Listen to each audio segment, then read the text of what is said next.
Ladies and gentlemen, our first speaker in this final session is Allan Dumalay. He's a civil engineer, a master plumber, a water and sanitation enthusiast. He's a Rotarian, proudly bearing the classification Master Plumber. He's a WPC individual member and currently a board director of the National Master Plumbers Association of the Philippines. As a Rotary International Local Club active Rotarian and a member of the Water and Sanitation Rotarian Action Group and Environmental Sustainability Rotarian Action Group, he intends to coordinate with plumbing professional associations and trade schools, emphasising the required education, training and skills of youths in preparing them for a plumbing career that the World Health Organization has declared as the most important frontline health workers around the globe. There's more about Allan in the handbook. He will be happy to answer questions, so make sure you've fired up the app so you can ask him a couple of questions at the end of his presentation. He's speaking on practices in plumbing and achievement of the Sustainable Development Goals. Welcome, Allan.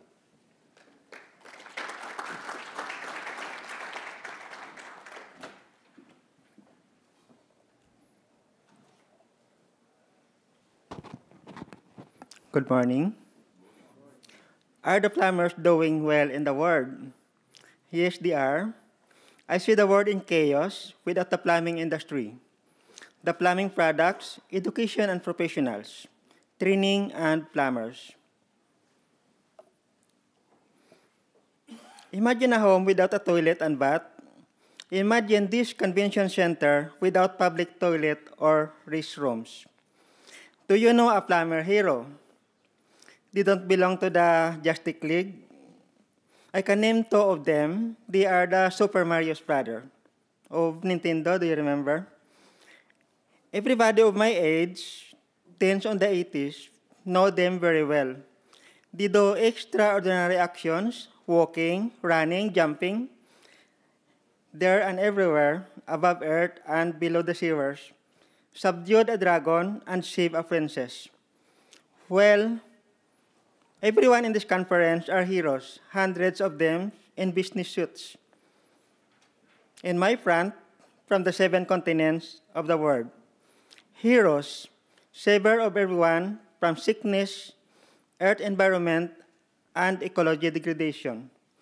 Do we need a doctors? If on first hand, the plumbers can prevent lung diseases like Legionella, tuberculosis, gastrointestinal, dysentery, diarrhea, bacterial, poliovirus,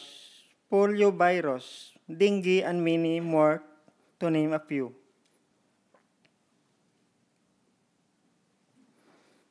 Plumbing in the Philippines was introduced in the 17th century by the Spaniards. It's a bit late.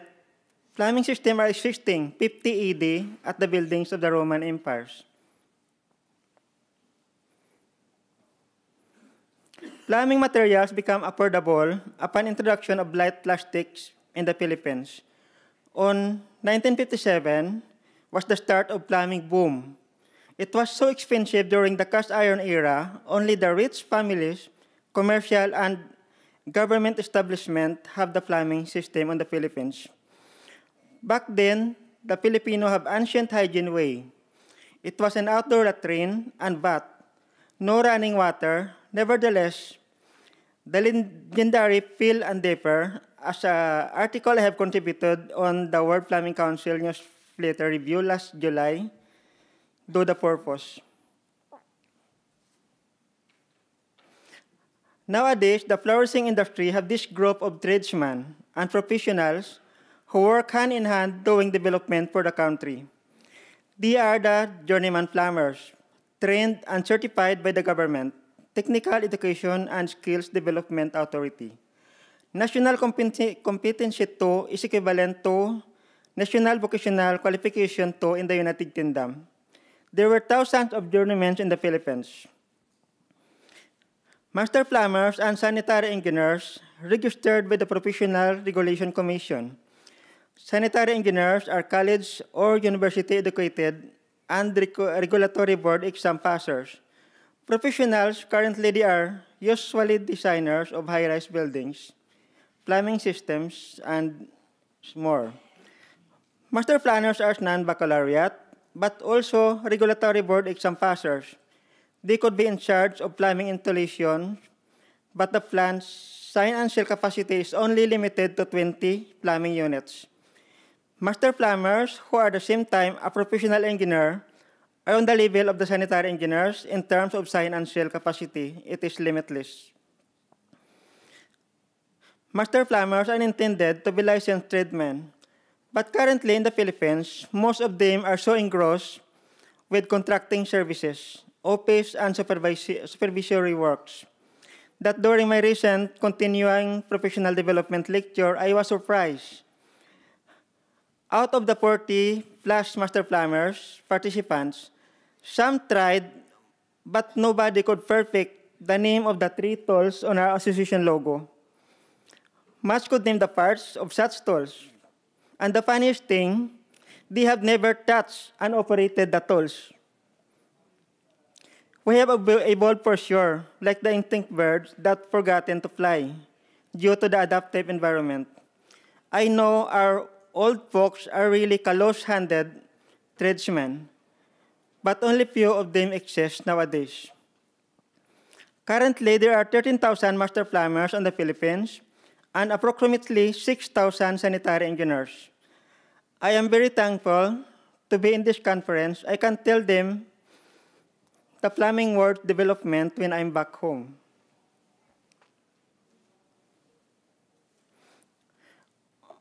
We have also the laws that are being implemented for the plumbing, sanitary, and environmental concerns. The Sanitation Code by the Department of Health, Sanitary Engineers Code by the Sanitary Engineers. It was currently upgrading to the Environmental and Sanitary Engineering to cope up with the worldwide professional reciprocity or mutual recognition agreement for ASEAN and APEC and current development. The Plumbing Code of the Philippines was patterned to the worldwide Uniform Plumbing Code and the International Plumbing Code. We are making move for the upgrading of the tables and charts. It will be called Performance-Based Plumbing System. We are installing a state-of-the-art and science technology real-time sewage flow monitoring system. We project it will help for sustainable development, particularly of reducing the carbon footprint brought by manufacturing and building operations. Water Code was for the concessionaires who offer water supply and sewerage to the communities.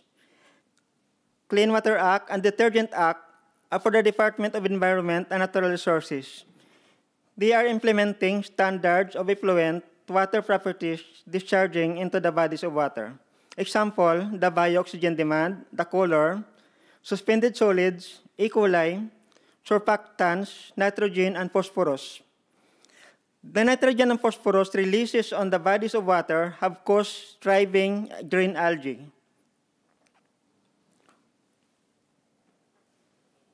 That's the famous Boracay Island. It was closed for rehabilitation last year. As you see in the picture of 2008 on the left and 2019 on the right. They are exactly the same spot, but with a keen eye, you may observe that the wave splashes on the left have green items, and on the right were clear, sparkling clear. Those green things are algae. I hope I have mentioned on the last slide, having plenty of them are indicators or the start of marine dead zone.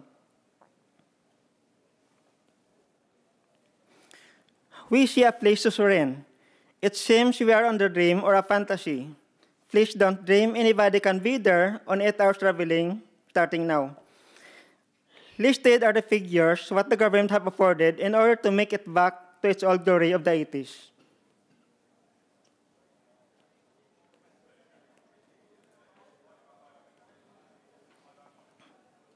During the 6 months of closure, 47 billion pesos, or roughly 900 million US dollars, said to have been lost or spent. The public official in that period was suspended. The mayor and the licensing officers were dismissed for gross neglect of duty, and they were perpetually disqualified from holding government posts. The aftermath, the Philippine government have strictly implemented the appropriate codes and laws. Building setback requirements were obeyed, and as you see, violators are raked by self-destruction. Our president have warned, blast them if they don't comply. Storm drainage system were dredged, repaired, and improved.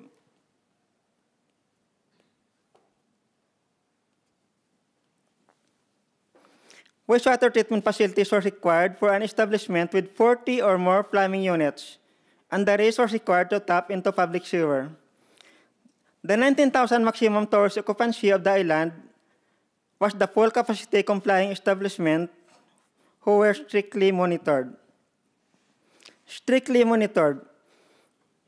That was the action we haven't implemented in the past, having a good participation. Our tradesmen, journeyman plumbers are trained and certified. Our professionals are educated and board exam passers.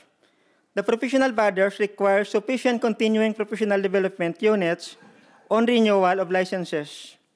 Practice. We have all the existing laws and more are on the making. A professional is accountable for his design and or supervision work for 15 years after the completion of the project. Materials, tools, and products. We have the state-of-the-art and sciences manufacturers. Their product qualities are guaranteed as controlled by the Department of Trade and Industries. Control and protection. That's where we miserably failed. We have not applied measures to minimize risk to the environment and nearly turned Boracay surrounding ecosystem into a marine dead zone. The penalty was very expensive.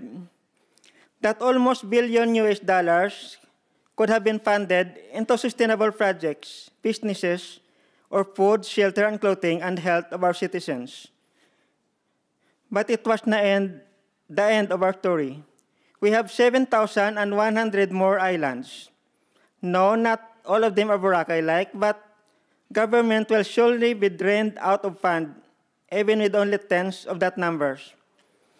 Please feel free to recall the July 2018 World Plumbing Council Review newsletter, an article entitled Philippines, Boracay Paradise or a Cesspool, for further reference of this presentation today.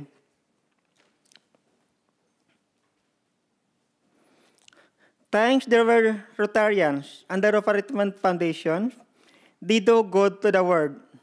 The pictures show a post on completed water and sanitation project. One of the 6 Rotary area of focus, as presented on the right, the Gobargan project was participated by Rotary Club of Melbourne and the 3 Rotary clubs around the Philippines. It has benefited 6,000 and more of residents in far-flung elevated 8,000 feet above the sea level community on the northern Philippines. In my opinion, rocket science is really easier than plumbing. Why? United States National Aeronautic and Space Administration, or known as the NASA, New Horizons spacecraft have reached the planet Pluto on 2015. That's more than 2 years earlier than the 2018 IAFMO iWest Foundation CPC Community Plumbing Challenge, starting the plumbing installation at the Navajo, New Mexico in the USA. Am I correct with my opinion? I think you will agree. The ILAB Foundation was the acrostic for Investment in Loving Organization for Village Economies. Shown were the 2 of the 8 projects introduced by the Philippines philanthropist and environmental leader, Madam Gina Lopez. In 2017, she was cited for the Psychology Prize in Berkeley, California. She was the first Filipino to have won the trophy in the awards 27 years of recognizing world champions of ecosystem for islands. Sadly, she had passed last month. With the plumbing professionals whom she named her eco-warriors associate have sworn an allegiance to keep our ecology safe and healthy until our last stand. Even knocked down, we are trained along with our senator, pound-for-pound fighter Manny Pacquiao, to rise before the count of 10 for the purpose.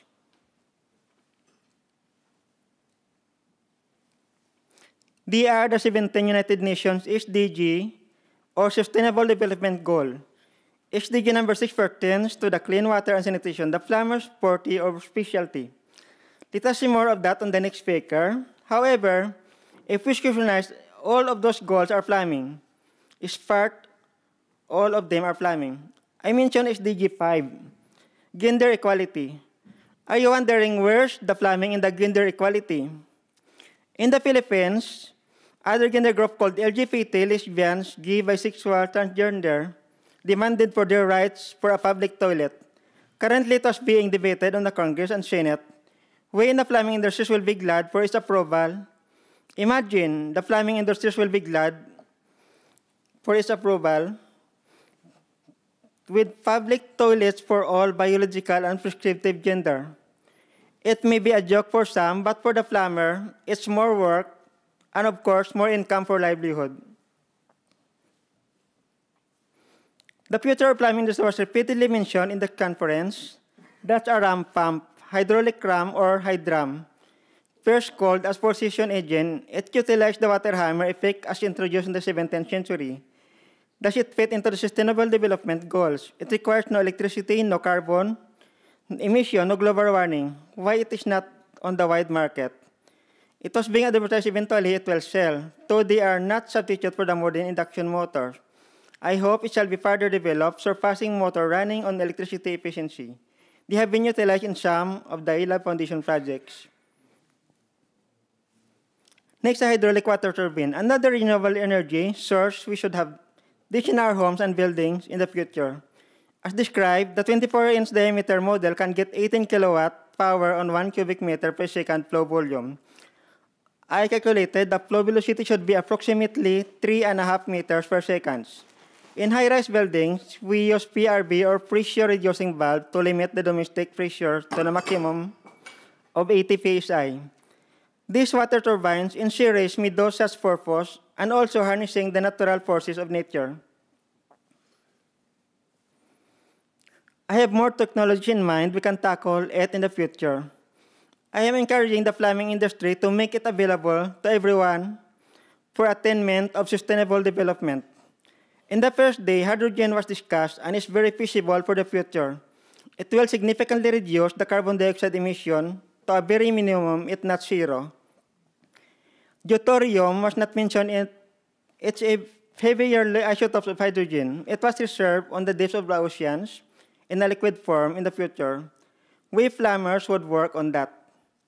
Some scholars that said that one of the Philippines' 7,100 islands was the ancient land of Ophir. Biblically, it's the place where King Solomon was importing gold and hardwood timbers to build his temple. I don't buy that Philippines just happened to be the Pearl of the Orient. It was called by Spanish colonists. We, the Filipino master plumbers, are really in distress. Our natural resources and ecology are all we got and what we have. Our organization, NAMPAP, also existed for 84 years. We are just on second year being a World Plumbing Council member. We believe the World Plumbing Council and coordination with its organization members can guide us to the future. That's all. Thank you.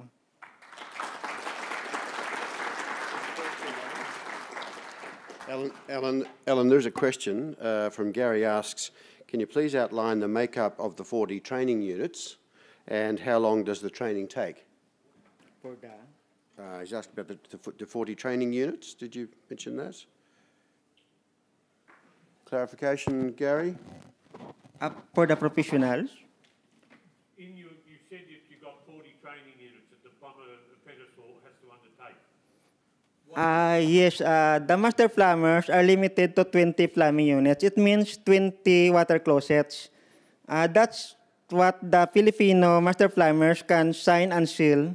But the master plumbers in the Philippines can supervise the high-rises buildings. Only the sign and seal, they are not allowed to sign more than 20 plumbing units. But there are exemptions. Master plumber, at the same time, an engineer, a civil engineer, mechanical engineer, or architect, can sign no limits. The training for the TISDA, I think it is 6 months, like the other organizations, actual training. But the master plumbers, it is required 5 years. 5 years apprenticeship, and also should be a graduate of, no, not a graduate, it's only a baccalaureate. What we say, 72 units of college, because the qualification is high school graduate. Yeah, it's very good to know, Allan, that not only do you have the president on side clamping down on not just one group, but you've also got Manny Pacquiao on your team. That's great. Very good. Congratulations. Well done.